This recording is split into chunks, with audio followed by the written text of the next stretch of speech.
Bonus fact, there are over 500,000 active podcasts out there. That is a lot of competition if you're a small podcaster like me, small modifying my podcast in addition to myself, to find sponsorship. Thankfully, there is Podcorn. Podcorn is an easy-to-use, free-to-set-up website that connects usually small businesses with small podcasters. You keep complete control over your show. You decide who you take sponsorship from and who you don't.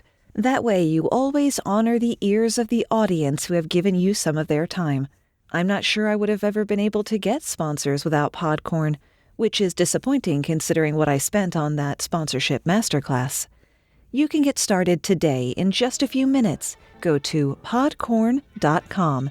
That's like popcorn, but podcast. Podcorn.com. In 1968, a chemist at the Minnesota Mining and Manufacturing Company, 3M, named Dr. Spencer Silver, was attempting to create a super strong adhesive. He failed. He managed to create a super weak adhesive that could only hold things together temporarily. That was a characteristic there was not a lot of demand for. So the chemical went onto a shelf, and there it stayed for 6 years, until a colleague needed to mark his hymnal. My name's Moxie, and this is your Brain on Facts. Plastic, the material of 1,000 uses, the blessing and curse of our modern world. All the conveniences you could wish for, with oodles of monkey's paw-style consequences. Substances that could be classified as plastics have been in use for thousands of years, from rubber balls made from tree sap in Central America to the protective coating shellac, which is made from the secretions of the lac beetle. They did their jobs, but, not great. The raw materials were usually difficult to obtain or process, which meant they were expensive, so the products made from them were rare and only accessible to a select few. They also tended to have short, useful lives or were susceptible to temperature changes and humidity. The Industrial Revolution, you may have heard of it, it was in all the papers, created huge demand for new materials, both natural and synthetic, like celluloid, made from plant cellulose and camphor, and galalith, made of milk protein and formaldehyde. Then along came Belgian chemist Leo Bakeland. In 1907, Bakeland already had a wildly successful product under his belt, the first fiber-based photographic paper, and he was on a mission to create a replacement for shellac. Making shellac requires going to the trees where swarms of little red lac beetles are laying eggs and sucking up sap until they burst. I'm barely being hyperbolic here. Indigenous people call it the Feast of Death. As the beetles excrete the leavings of the sap, it forms a coating over the entire swarm, which is scraped up, bugs and all, and taken for refining. In addition to obvious things like woodworking, shellac is also used, even in the modern day, in candy making. So my vegan, kosher, and halal friends, beware. In Bakeland's attempt to improve upon nature, he heated a mixture of formaldehyde and phenol, or coal tar, a waste product, which will appear in the script later. Rather than making a lacquer, he inadvertently created a polymer that didn't melt under heat and stress. He applied for a patent for his new compound, polyoxybenzyl methyl and glycolanhydride. And yes, I got that in one take. Not the first take, but still one take that counts. Order your voiceover services today at moxielabouche.com.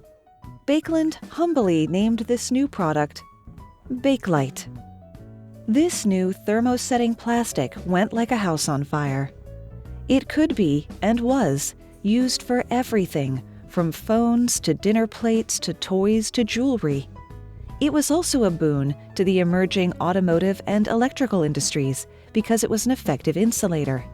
Apart from being the first proper modern plastic, it is also the first synthetic material to lean into being a synthetic material, rather than trying to look or act like a natural product. It was lightweight, durable, and could be molded into nearly any shape you could think of, in nearly any color or pattern you wanted. It also looked sleek and modern, the Apple aesthetic of its day. Bakelite introduced plastics to the fashion world, to be followed by nylon, polyester, spandex, and more. These plastics have inspired fashion designers to do more with less. More choices, creativity, and durability with less material, weight, wrinkles, and expense. All of this to avoid bug secretions. Bonus fact: the phrase "better living through chemistry" is a variant of a DuPont advertising slogan, "Better things for better living through chemistry." DuPont adopted the slogan in 1935 and used it until 1982, when they dropped the "through chemistry" part. If you break that Bakelite bangle that you bought at the vintage shop because it was so tacky it kind of came all the way back around to being cool, what are you going to stick it back together with? Whether you think it's crazy or super, you're going to need glue. A glue with both an accidental discovery and a famous accidentally discovered use case. Cyanoacrylate glue, or CA glue if you're pressed for time, or California glue if you've been watching the Shop Time channel on YouTube like we do. It was not supposed to be an adhesive of any kind. Cyanoacrylate was discovered in 1942 by Dr. Harry Coover. Like a lot of people in the early 40s, Coover was working for the war effort. A prolific inventor who would eventually hold over 460 patents, Coover was trying to make clear plastic lenses for gun sights. While working with various chemicals, Coover and his team discovered one formulation that came out extremely sticky. This was not ideal. The chemicals would also polymerize in the presence of moisture, causing anything made with cyanoacrylate to be covered in a white film, and anything that touched the surface stuck to it immediately, making it even less good in the field.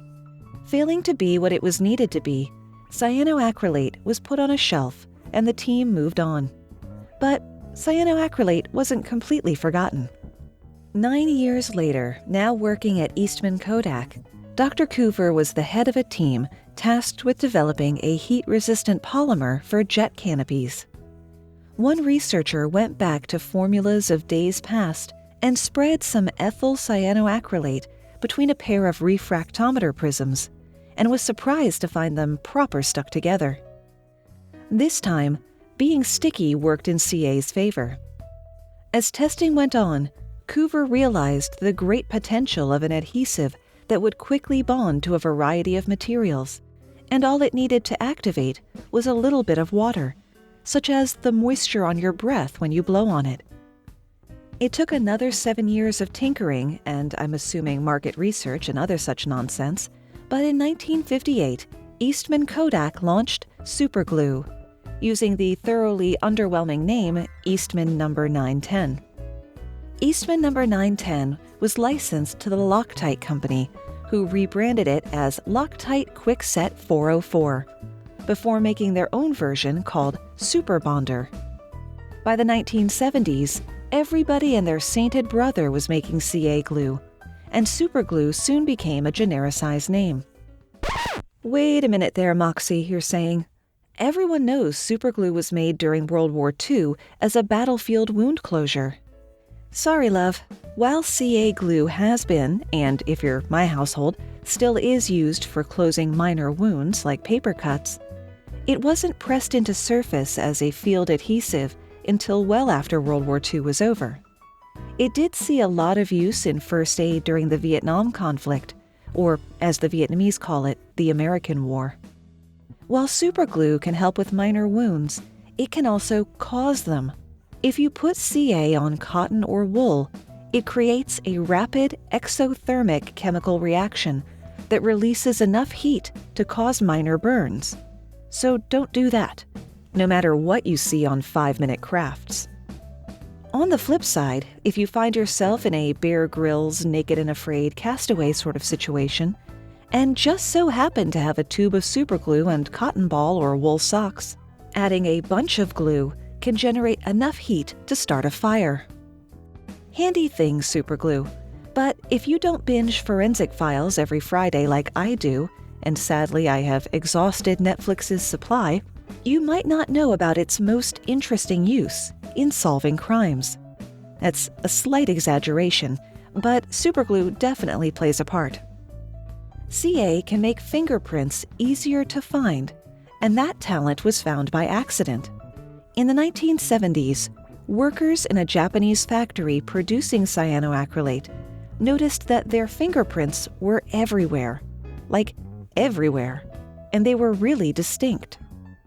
The fumes from the cyanoacrylate react to the ridiculously tiny amount of moisture in fingerprints on non-porous surfaces. It not only makes the fingerprints more visible, but creates a thin shell on the ridge detail to preserve them. How that information got to the Tokyo National Crime Lab, I cannot say, but members of the U.S. Army CID lab in Japan brought the idea home with them in the late 70s. Early experiments used things like fish tanks and garbage bags as fuming chambers, but today it's a little more bespoke. Heat accelerates the process, and in the early days they just used the warming base from a coffee pot. Let's take a quick break from accidental discoveries to talk about some intentional kindness, that being the people who leave reviews for the podcast and the Your Brain on Facts book. Sadly, we are again down to our very last book review, so if you have an opportunity to review it on Amazon or Goodreads, which, yes, I know is the same company, it's greatly appreciated because, user reviews are everything these days. And this one comes from Nikki, who gave it 5 stars and just said, "Perfect for my grandson." And I hope he's enjoying it. On the podcast review side of things, we have 2 reviews this week. Over on the Apple Podcast app, Rook Killjoy said, "Moxie does a fantastic job giving hella cool facts in an interesting way and with the most soothing voice. You cannot get bored listening to YBOF. You rock, Moxie. You are the best, and thanks for all you do. Except for maybe that one particular cheese bit." Yep, people do not like the Kasumarzu. And thank you so much, awesomely named Rook Killjoy. Now, if your podcast listening app doesn't really have a function for leaving reviews, no worries. Hop over to podchaser.com, which is like IMDb for podcasts. And that's where D.A. Clink, sorry about that, left this review. "I listen to a lot of podcasts, and this is one of the best. Moxie has a great voice and even greater attention to detail. Beautiful facts, with sources, delivered in a lively and entertaining way. Never boring or dry. I could, and have, listened to her all day. Subscribe early, subscribe often." Thank you so much, Dick Clink, especially for noticing the sources, because what good is research without citations? And if you're looking for something a little less researchy to listen to, you've got to check out the podcast Quantum Week. I mean, it's named for one of the best TV shows ever, so that's a big point in their favor right off the bat. It's a pop culture podcast where they leap into a random week from a random year from the lifespan of the hosts, which coincidentally is the exact same as my lifespan, to talk about the hit movies and music from that week. Maybe you'll hear about Billy Madison and Hold My Hand, or E.T. and Jack and Diane, which, bonus fact, was originally written as a tale of interracial love. Join hosts Matt and Chris by going to quantum-week.com or looking for Quantum Week on your podcast player of choice. You can also find Quantum Week and any sponsors of the show at yourbrainonfacts.com/offers. You've probably heard the statistic that the deadliest animal in the world is the mosquito. By one count, mosquito-borne illnesses have killed half the people who have ever lived. The grand dame of them all is malaria, and the best medicine we had for it for the longest time was quinine, a drug derived from the cinchona tree of South America. Annoyingly, a lot of listicles of accidental discoveries and inventions that I looked at in my research listed quinine. It annoyed me because they acted like white colonizers just happened across it, completely ignoring how the indigenous people had been using it to treat fevers, some of which were malaria, for centuries. In the mid-19th century, the British Empire noticed a bunch of countries that white people weren't running, so they decided, better fix that. There they encountered understandable resentment, spices they wouldn't use once they got back home, and malaria-carrying mosquitoes. The need for quinine was great. They could get some from tonic water, which is how the gin and tonic became the second most British drink. But on the whole, more quinine was needed than could be imported. They needed to be able to make quinine. Enter 18-year-old student William Henry Perkin. Over Easter break in 1856, Perkin made use of the small laboratory of his professor's house in London to oxidize the organic compound aniline to try to create quinine. If you're following the theme of today's episode, and I'm sure you are, my clever little sausages, Perkin did not succeed in making quinine. All he got was some black gunk in the bottom of the beaker. When he tried to clean the beaker with alcohol, the material changed to a purplish hue. Without intending to do so, Perkin had made the world's first synthetic dye. Blind luck was definitely a factor, but credit must be given to Perkin's observantness and persistence. With the help of his professor and his brother, he conducted new experiments to perfect his method for making the dye, which he patented that summer. It's been called aniline purple, purple aniline, or Perkin's mallow. The molecule, science would discover later, is 3-amino-2-9-dimethyl-5-phenyl-7 p-tolulamino-fenzylamine acetate. Perkin called it mauvine. Most of us call it mauve. Perkin also had a great entrepreneurial spirit. He realized that this happy accident could replace the purple dyes that hadn't changed since Roman times, when togas were dyed with Tyrian purple, made from the shells of tens of thousands of eensy-weensy sea snails. Market mauvine he would, and market mauvine he did. Within a few years, mauve garments were everywhere, especially in fashion hotspots like London and Paris. It got a major boost when Queen Victoria appeared at the Royal Exhibition in 1862 in a long mauve gown. Other chemists worked out what Perkin had done, and within 5 years, there were 28 dye factories making mauve, including the German company BASF, which is still around today. You may have seen one of their TV commercials. High production values, no clear impression of what the company actually does. Meanwhile, the still young chemist undertook intense research on dyes, inks, and paints, as well as perfecting coumarin, one of the first synthetic perfumes. By the age of 21, and try not to think too much about what you were doing at age 21, William Perkin had made himself a millionaire, and at 36, he retired to devote himself exclusively to research in organic chemistry. As Simon Garfield, author of the book Mauve, explains, Perkin's mauve not only meant a revolution in the dye industry, but also in medicine. His works with artificial dyes were essential so that Walter Fleming could color cells and study chromosomes under a microscope. They helped Robert Koch, Nobel Prize in Medicine in 1905, discover the bacillus responsible for tuberculosis after dyeing the sputum of a patient. What's more, the development of Perkin's synthetic dyes was crucial to the studies of Paul Ehrlich, Nobel Prize Medicine 1908, and a pioneer in chemotherapy. All this because a clever, unsupervised teenager cleaned a failed experiment with some alcohol. Perkin created the world's first synthetic dye, and it got me wondering, or not really, I just needed a segue, have any of my listeners ever worked on creating a board game or a video game? I'd like to maybe try to make a Your Brain on Facts game, in addition to the Guinness World Record thing I've got going on and all the other nonsense. But I don't really know where you start with the process.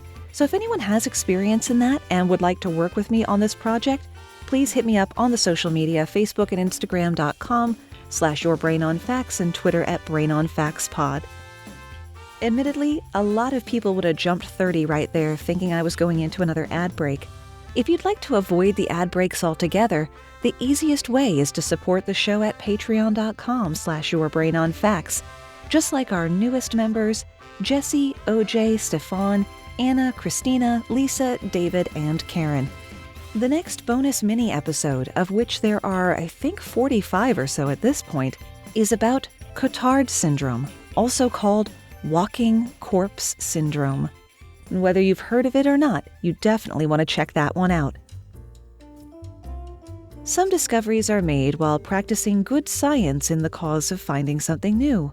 Some discoveries are made through "are you kidding me with this nonsense" levels of lab safety recklessness, like having Dee Dee running Dexter's lab.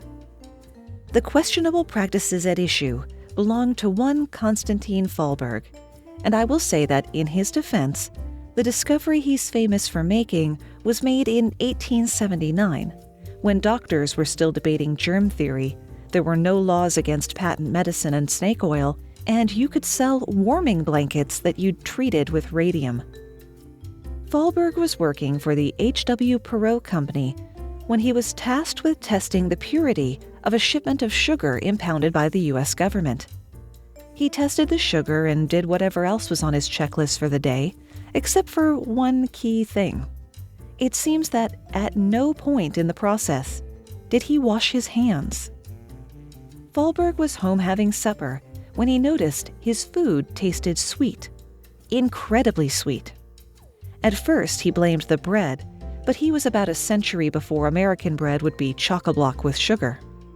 Bonus fact on that, the courts in Ireland have declared that the bread at Subway contains too much sugar to be legally classified as bread, and therefore it is a confection.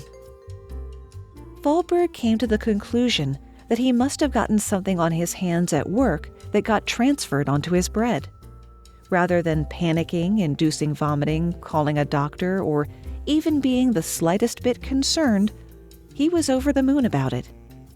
But the thing is, his lab safety being what it was, he didn't know which of the many chemicals he'd been working with it could have been. So he went back to the lab and began tasting all of the chemicals on his desk. We'll call him a runner-up for the Physician Test Thyself section of the Your Brain on Facts book. By the way, have you seen the "Can I Lick the Science" meme? It's a favorite of mine. I'll post it in the Facebook group and on the subreddit, both of which you can use to hang out with your fellow brainiacs, and you can reach through yourbrainonfacts.com/social. Eventually, and without flat-out poisoning himself, Fallberg managed to find the sweetness in a beaker filled with sulfobenzoic acid, phosphorus chloride, and ammonia. This intimidating-sounding mix had boiled over, creating benzoic sulfonide, a compound Fallberg was familiar with but had never thought to stick in his mouth, because why would you? Fallberg rushed to write up a paper with Ira Remsen, the supervisor of the lab, as co-author, describing the compound and the methods of creating it. Both men were listed as the compound's creators, but after realizing the compound's massive commercial potential, Fallberg changed his mind about sharing credit and patented the substance in 1886, listing himself as the sole creator of Saccharin. What did Remsen think of that? "Fallberg is a scoundrel. It nauseates me to hear my name mentioned in the same breath with him." It's not clear where the name Saccharin came from, but Fallberg's discovery, the first artificial sweetener, was fairly successful as soon as it hit the market.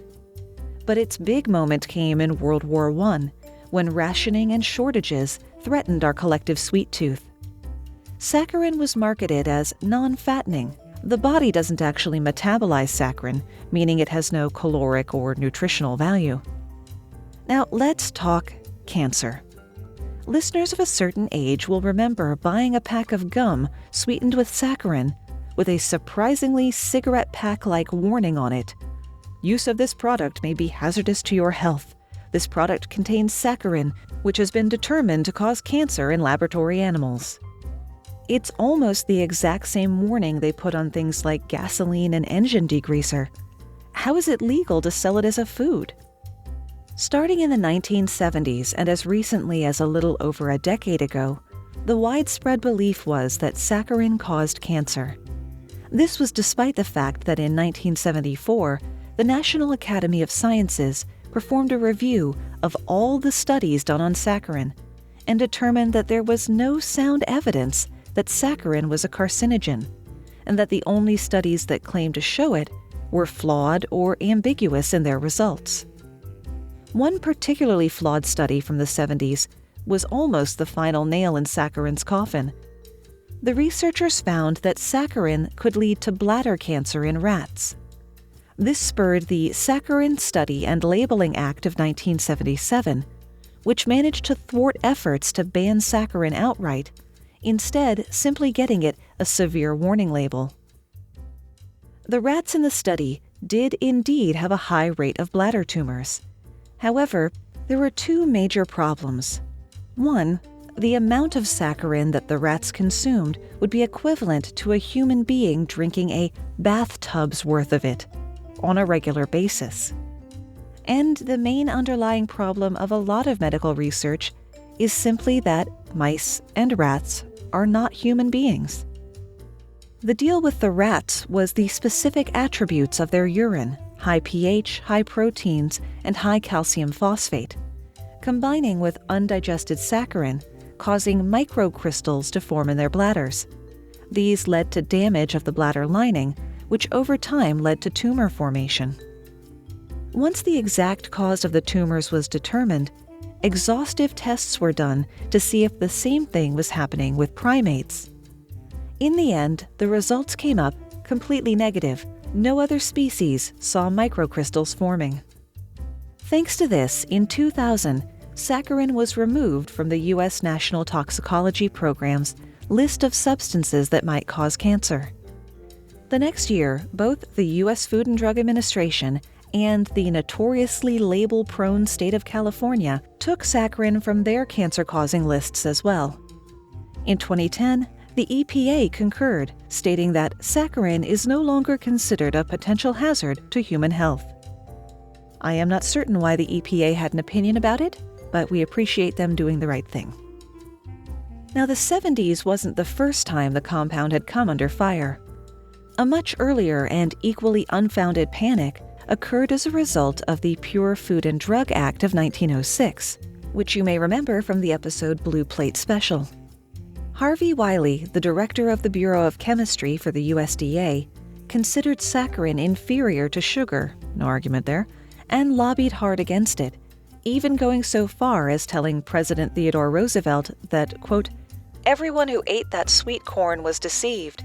He thought he was eating sugar, when in point of fact, he was eating a coal tar product, totally devoid of food value and extremely injurious to health." While he got the totally devoid of food value part correct, the injurious to health part wasn't backed by any vetted evidence at the time, or since. TR was quite a fan of saccharin, eating it regularly, and said, "Anybody who says saccharin is injurious to health is an idiot." Wiley was not in his job for much longer after that. And that's where we run out of ideas, at least for today. Back over to some substandard adhesive over at the 3M company, and Art Fry, who was struck with the idea that silver's weak adhesive could be an impermanent glue for bookmarks in his hymn book. It took a few years for the pair of them to convince 3M that this could be something people would actually buy.